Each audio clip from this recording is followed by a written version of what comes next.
lura fl-studios biex nagħtu bidu għat-tieni parti u kif qedtilkom iktar kmieni għandi lil Sajan u l-Kit miegħi. Kif intom? Kemm qed nieħu pjaċir li ġejtu l-ewwel darba f'dan l-istudio u ħanitkellmu. Ħanitkellmu xejn il-pjaċir kollu tiegħi onestament u naħseb anki t-telespettaturi ħajdu gost għaliex huwa suġġett li qatt ma ddiskutejtu hawnhekk, nitkellmu fuq l-aljeni, l-extraterrestrials.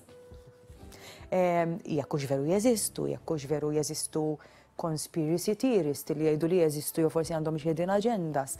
L-ewwel nies, intom x'tagħmlu bħajjibtkom, nibdew minn hemm. Mela jiena IT consultant. Naħdem ġeneralment ħanajtek dejjem in contact ma' computer. Jiġifieri xogħli kif tajt iktar waħdi milli man-nies biċċa kbira. Imma tkun ħafna ma' Sajan ukoll. Ejwa. Sajan inti naf illi ħabbiż furnar, eħe. Ġili ġejt. Ġili ġejt nixtri mhux għax fuċċek għandkom għalija jien laqwa jien għax noqgħod il-bot għax kieku laqwa ħobża li tista' minn Sajan. Kemm qed nieħu pjaċiri li għandi xi ħadd tas-sena u xi ħadd b'karriera differenti, ġifieri ma flimkien għandkom kompatibilità tal-ġeni, ma x'ġabkom flimkien l-aljeni?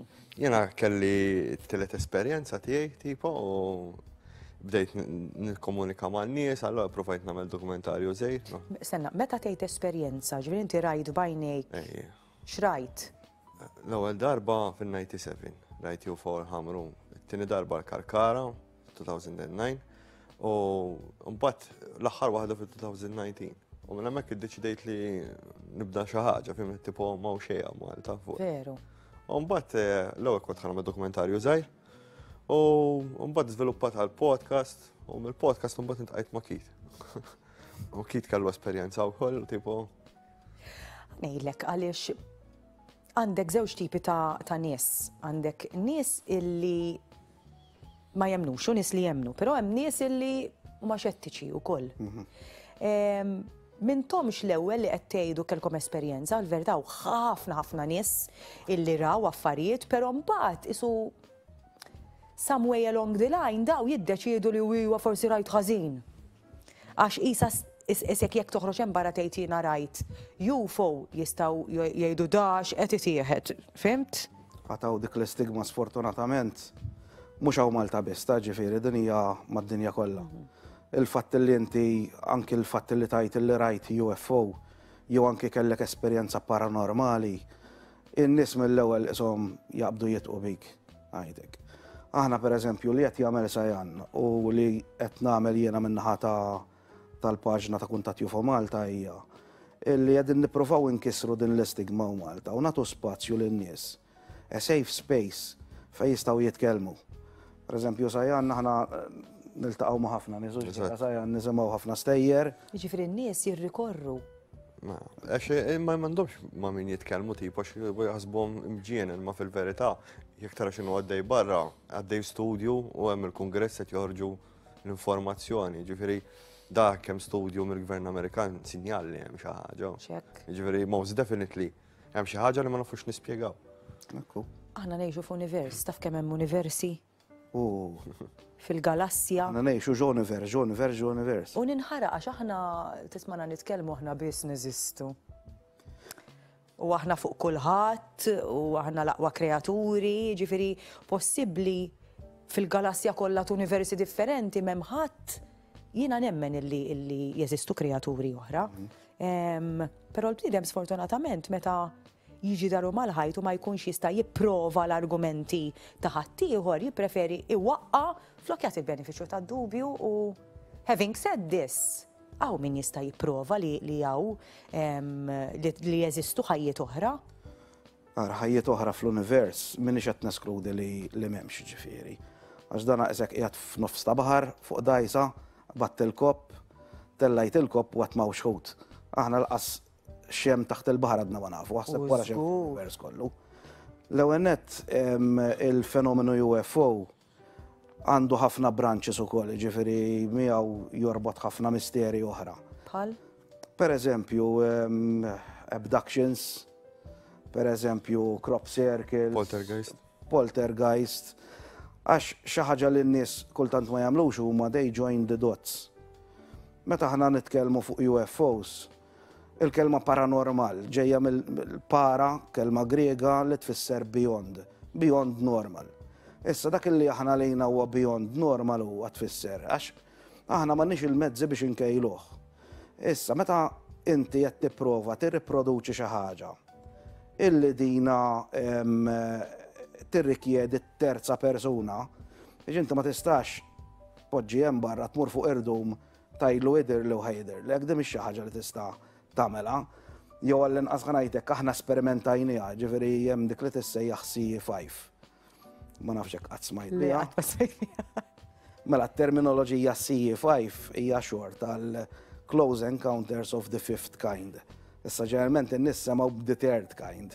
Kon se ngħidlek il-1, 2, 3, 4 għal xi x'inhu. Dan hemm 6 kategoriji insomma. Il-fifth kind tfisser hemm kelma oħra li human initiated contact. Illi di bażikament inti tingħaqad f'ċirku ma' nies, timmeditaw. Il-consciousness tagħkom tkunu grupp ta' pereżempju 20 ruħ. Il-consciousness tagħkom tkabbara u tingħaqad tiġi waħda. Sekk tajt u inti titfa' intention. Ġifieri inti hemm barra titfa' l-intention, aħna ma ninsewx li kif għadt inti l-universu huwa kbir, hemm xi ħaġa ħalli ngħidulu xi ħaġa jew xi ħadd qed jisma' u inti qed tistieden dawn ħanajdulhom hekk entitajiet, jien nħobb insejħulhom entitajiet. Issa aħna dija minni raba darba. L-ewwel darba rajna kienet ċara kristall, it-tieni ma rajna xejn, it-telet ma rajna xejn u l-aħħar esperjenza ta' 15 ilu. 15 ilu arġajna rajna xi ħaġa naqra ħanajtek kienet interessanti wkoll. Ġiedin hija xi ħaġa kważi ħammissu l-ispiritwalità hawnhekk ukoll. Dak li qed tgħid inti tal-consciousness isir għal kull minnu kattoliku, għal kull min iħaddar reliġjon, Alla xejt meta wieħed jew tnejn jew iktar titolbu f'ismi, hemmhekk tant għandu qawwa it-talb, jiġri maħna ngħidu xejn ta' barra minn hawn, la jasal it-talb teżisti din il-forma ta' enerġija li biha tista' ssejjaħ fil-każ ta' reliġjon l-anġli, whatever, il-qaddisin jgħinuk. Semmejt l-anġli, interessanti li semmejt l-anġli. Per eżempju, jiena personalment, jiena nara li hemm element spirituali fil-fenomenu UFO. Sewwa. Jiġifieri il-fenomenu UFO mhux sempliċement nuts and bolts, dak li aħna naħsbu illi dawn l-oġġetti huma materjali. Flying saucers tal-ħadid. Eżatt, proset. Mhux qed ngħid illi m'hemmx element ta' solidità lejn l-oġġett, ġifieri, però jien naħseb illi l-ewnet warajhom hemm intelligenza bil-fors. Sawa xattet isuqhom, xattet jigwidhom, issekkux remotely jew inkella xattet literalment itajjarhom bħala pilot, dika irdu narawha. Però hemm intelligenza warajha żgur ġifieri. Issa, il-fatt li hemm intelligenza warajha, din l-intelligenza hija superjuri minnha għax l-abilitajiet li qed naraw they go beyond our means. Sawa let's face it, inti jekk qed tara oġġett illi fil-li jattaraħ dik innaħa, fil-li jattaraħ innaħa l-oħra sparixxa minnaħa, hemm element anke ta' time travel ukoll jista' jkun. Hemm element spiritwali fiha wkoll. Sawa ġifieri mhux ġast. Issa jista' jkun illi dawn ukoll jidhru għalina bil-mod kif iridu huma. Tinsiex qegħdin ngħixu f'era teknoloġika, mela x'qegħdin jidhrulna llum il-ġurnata bħala flying saucers, se ngħidulhom flying saucers. Milhom jidhru flying saucers. Ilhom jidhru flying saucers. Però fil-passat. Orbs kienu jgħidu li. Llum iktar qed naraw orbs milli flying saucers. U ħafna jwaħlu pereżempju għandek xi ħaġa mal-kamera jew glitch jew xi dawl, xi riflessjoni jew. Biex jaqbduhom tal-F18 fuq kamera li hija fuq il-flir li hija apposta biex titrekja aeroplani oħra naħseb li mhux. Jiġri hemm evidenza li daw. Evidenza kbira, Evidenza. Jista' jkun ukoll bħalma bedejt kit li daw il-UFOs huma bħal ma nafx hekk rajtux il-film Flight of the Navigator. Le. Fej l-spaceship tkun ħajja. Artificial Intelligence. Artificial Intelligence, ġifieri dal-film antik. Il-kunċett. Il-kunċett jisu għadu japplika għallum ukoll. Jiena nemmen il-films ma jsirux ta' xejn. Kunu qed jgħaddu naqra messaġġi u films fuq alien ilhom ħafna jsiru. L-Armata Amerikana ma nafx Keith jista' jitkellem l-Armata Amerikana dejnhom fil-films, jiġifieri. Meta kien hemm Independence Day, film iżjed Keith. Kważi f'kollha u sajan. Per eżempju, jekk immorru lura għal Close Encounters of the Third Kind, film. Dak ġo fih hemm l-elementi ta' ċertu stejjer bħal Project Serpo, illi kien hemm dik it-trattat bejn, mhux qed ngħidlek illi nemmena ta' ġifieri, imma ħansemmija biex in-nies ikunu jafu. Hemm dak l-element ta' sar trattat bejn il-bniedem, l-Amerikani u l-aljeni li aħna ntuhom huma jtuna t-teknoloġija u aħna nħalluhom ħanajdu jaħtfu n-nies ħanajtek. Forse ma tantx tinżil imma insomma. Dejjem ikun hemm xi ħaġa għaddejja illi ġibek taħseb. Dejjem, U bagħad hemm il-famuża Area 51 illi hemm isu misteru madwar di fejn jgħidu li kien hemm anki alien jgħin ma dak alien kif nafuh m'għandux x'aqsam xejn mal-ispiritwalità. L-alien li kien jintuża biex jgħinhom ikabru l-istudju. EB1. Eżatt. X'kien tafu xi ħaġa fuqha? Dak fil-1947 kien hemm dokumentati ġifieri, kien crashja UFO ġo Roswell, post jismu Roswell, inqasam fit-tnejn, minnu ħarġu 3 kreaturi, ħanajdulhom kreaturi għalissa, għax inti sejjaħtilhom aljeni, u 2 minnhom kienu mejtin u 1 minnhom kien għadu ħaj. Issa, il-fatt illi huwa naqra żgħira interessanti huwa dan, illi aħna naħsbu li dawk il-pilots ta' ġo fihom huma the actual aliens. Però illum il-ġurnata jista' jkun il dawk ikunu silicon-based artificial intelligence. Ġifieri iktar tagħmel sens li kieku inti qed tibgħat jinnaf qed tibgħat xi ħaġa fuq il-qamar pereżempju jew pjanet oħra illi tirrikjedi pereżempju anke time travelling in time. Dan inti iktar ma titlaq mid-dinja tagħna il-ħin tiegħek qed jislowja. Żgur. Sewwa, għal inti meta ħad tiġi lura ħajkunu għaddew eluf ta' snin. Allura inti iktar tagħmel sens li tibgħat robots, biological robots. Issa, jekk kienu huma vera hekk li huma extraterrestrials daw, 99% dawka kienu silicon-based ħanajdulhom robots. Sewwa, però ħadu l-informazzjoni minn għandu. Għall-inqas dik hija li l-istorja li għajdunna sewwa. Għalkemm l-istorja ta' Roswell hemm min ukoll fi żmien fil-50s kienu ddebankjawha, kienu qalu li kienet Project Mogul u kienu qalu li daw kienu crash test dummies.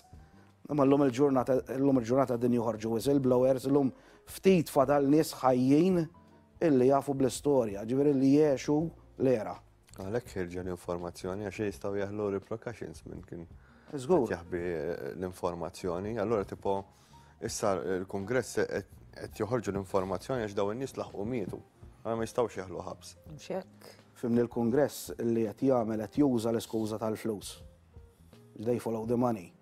Għax inti jekk inti għandek black budget program, sewwa li inti qed tgħid reverse engineering ta' ċertu teknoloġija li fil-fatt issa l-ġimgħa l-oħra ħarġet The Immaculate Constellation il-proġett jismu. Dan qegħdin jgħidu llum il-ġurnata li dan il-proġett kien ovvjament iffinanzjat minn black budget.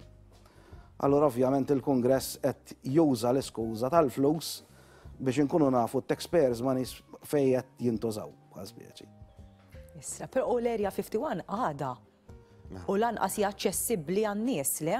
Kulli le. Anzi, huwa post fejn jekk tersaq għandhom id-dritt anki ġifieri li jisparawlek. U għala taħsbu. Ifimni, jiena mhux dejjem nil-link Area 51 ma dan il-misteru biex il-klim ikun. Għalhekk qed ngħidlek għalax, qisu forsi hemm hidden aġenda oħra. Hidden agendas dejjem ikun.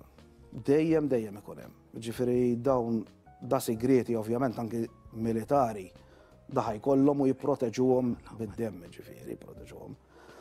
Però Area 51 xi ħaġa interessanti hija di li fl-87 kien ħareġ whistleblower jismu Bob Lazar.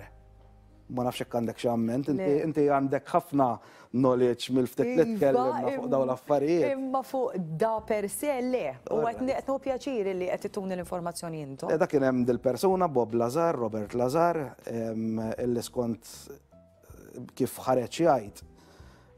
U kien jaħdem job post jismu Area 51 S4. Issa dak iż-żmien Area 51 ħadd ma kien jaf biha. Llum il-ġurnata ovvjament bis-satelliti u hekk ma tistax tħallejha maħbija. Llum nafu li Area 51 teżisti, ġifieri ħafna nies imorru, jaslu sa fejn għandhom jaslu, mbagħad ovvjament tibda tara il-movimenti ġejjin għalik kif qatt inti. Xi tip ta' sigriet ovvjament hemm. Mux bil-forsi ikunu ġo Area 51 jista' jkunu bħal Manhattan Project, ikunu in plain sight. Mux hekk. Ġifieri dan hawn Manhattan Project kien ġo Manhattan, ġifieri qalb in-nies kienet isir anki l-SR 71 qalb in-nies kienu qed jibnu mbagħad transferjaw ġo Area 51 biex jittestjaw. Imma apparti l-Area 51 fin-1945 kien hemm id-detonation tal-atomic bomb u minn hemmhekk badna nqarawhom iżjed. Żgur. Jiena wisq nibża u nagħmel ftit riċerka mhux ħażin illi dawn ikunu manipulazzjonijiet u wara dawn il-hidden agendas kollha ikun hemm pereżempju xi kamp fejn ikunu jinżammu tfal għal human trafficking pereżempju jew għall organ donations li huwa wieħed mill-businesses illi tiela minn taħt. Xejn u sigretta ġifieri telespettaturi tistgħu tmorru f'fittxu u f'wieħed mill-films li ħareġ dal-aħħar li skoprejt li kien ibbenjat minn Hollywood ta' Jim Caviezel li ħadem The Passion of the Christ illi kellu joħloq Angel Studios biex jipproduċi għax ħadd ma rid jieħdu dan il-film, fl-aħħar jispiċċa billi jidheru stess u anqal l-arfien.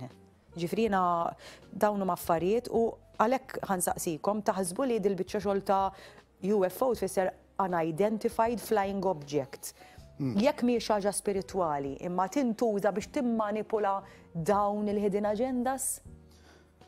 Ma naħsibx jiena da hemm il-militari ikollhom l-accidents magħhom. Jiġifieri hija xi ħaġa sajjeb li tissemmi dil-biċċa tax-xogħol ta' imma huma żewġ affarijiet separati fejn inti għandek il-militar qed jagħmel awareness u da mhux l-Amerika biss għandek il-Brażil, Franza. Awareness fuq xiex fuq il. Għax inti huma ta' tret jekk inti tkun għaddej b'ajruplan tal-passiġġieri u jaqsmulok. Jaqsamlek UFO u jidħol ġol ajruplan ħajaħloq problema.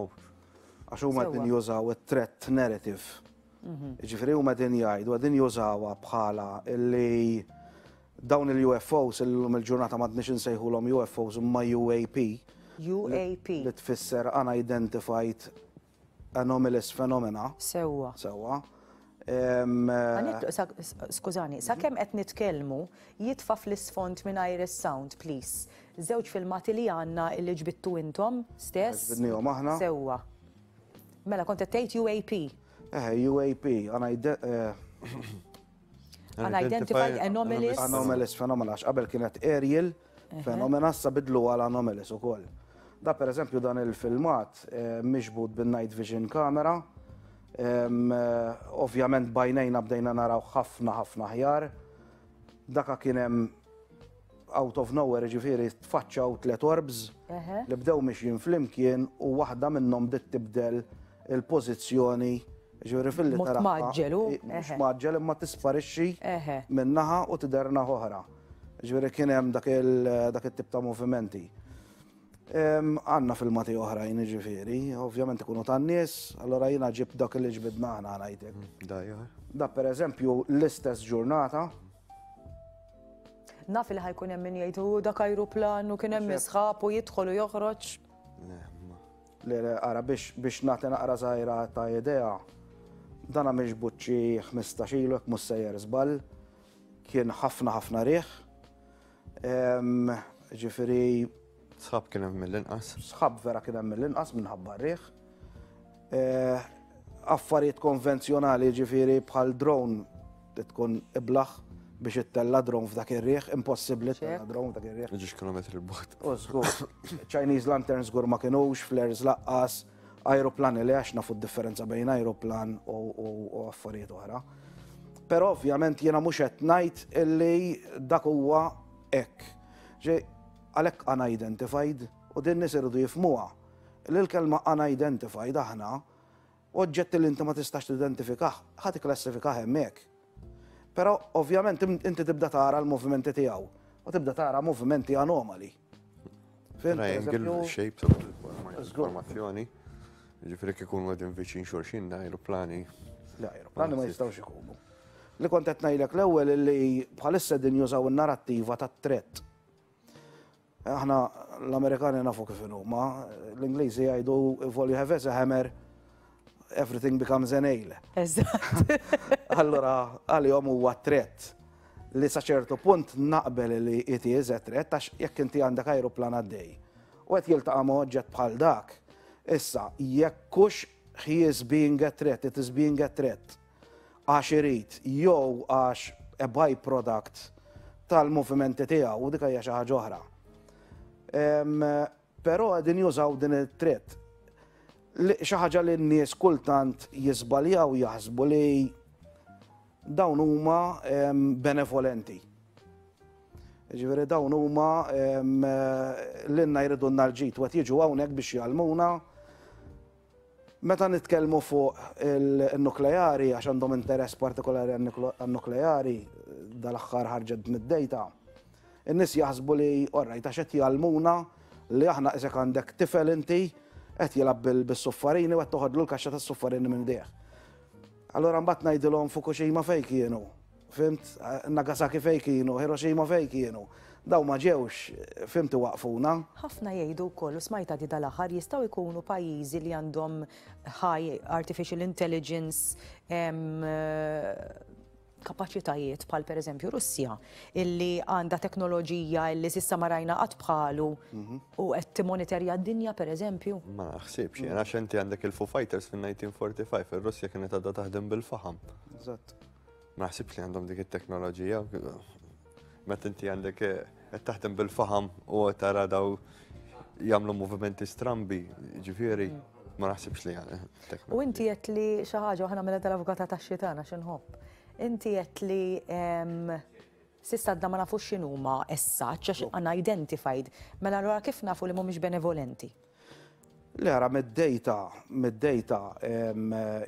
throughout history tibda tara stejjer bħal ta' ġol Brażil Kolaris pereżempju. Fejn dan għandek l-istejjer li daw kienu jaraw dawn l-orbs jiġru wara n-nies anki jaħarqu nies, ġifieri jaħarqu djar jaħarqu nies. Ftit il-bot minna sqallija mhux il-bot, ġifieri Canetto di Caronia. Għandek l-istess storja ġifieri bħalma naraw Kolaris qed naraw ġo Canetto di Caronia ġo Sqallija, l-istess ħaġa fin-nord ta' Sqallija. Gwerra tal-Korea. Gwerra tal-Korea pereżempju, orajt hemmhekk forsi ħanasal ngħid li fil-Gwerra tal-Korea sparaw fuqhom u rritaljaw, ovvjament. Imma dan qegħdin ngħidu li inti għandek threat lejn il-bniedem. Da ma jfissirx li inti għandek dwalità f'kollox, ma jfissirx li huma kollha ħżiena u kollha tajbin, jista' jkun hemm żewġ fazzjonijiet. Ekku. Kollha. Ħajkonna nkomplu din id-diskussjoni darba oħra kif qed taraw qed jagħmlulna hekk jiġifieri skada l-ħin. Nirringrazzjakom ħafna għaliex naħseb il-bniedem li għandu jagħmel ikun